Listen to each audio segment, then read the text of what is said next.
I can guarantee that, again, if this was, and you've done this somewhere in your life, either in elementary school or high school or college, where you dissected the story and spent many a day doing this. But these are the elements that every good story has to have.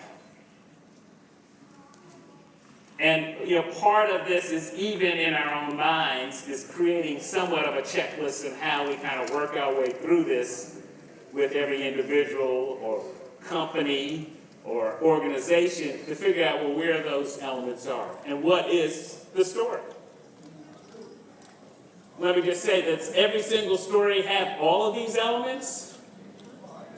Some, most. But what we do know is, if we look at this kind of classic story arc, and I don't mean to get academic, but I can't help myself, right? Right. I do want to teach a little bit today, okay? That's okay by you. Is that all right? Yes. Okay. So this classic story arc is something you may have learned again back in your elementary, middle school, or high school, college days. But this notion that, tonight when you're watching TV, whether you're watching Blackish or whether you're watching a reality show or whether you're watching your favorite movie, everything goes through this process. And if you think about a good storyteller, and it's going to help you build up this energy to want you to figure out what's going to happen next. Ira Glass of This American Life talks about a series of questions that every story should raise and answer throughout the course, building up to this suspenseful moment.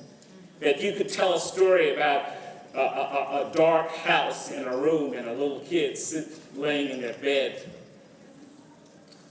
listening to the creaks of the house and the wind, blowing the trees, brushing against the roof. And what's running through that little kid's mind? What's that noise? What is happening? Someone coming in? What's in the closet? What's under my bed? And the door opens and it's Mom saying, "Hey, just wanted to say goodnight." Right?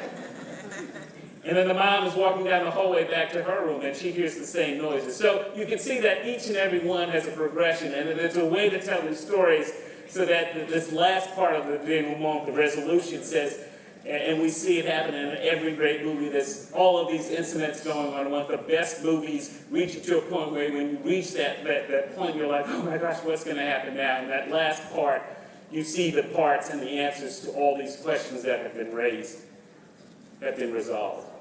That all good movies you will see is that will use every element and every scene will come back in that story. Every great story, whether it's fiction or nonfiction, use those elements. It's a great technique, and notice it, that the frame of a picture in a room, a good director and a good writer is going to use that frame in that room and come back to it with some reference. It may take you a couple times to watch that movie or read that book, but you'll figure it out.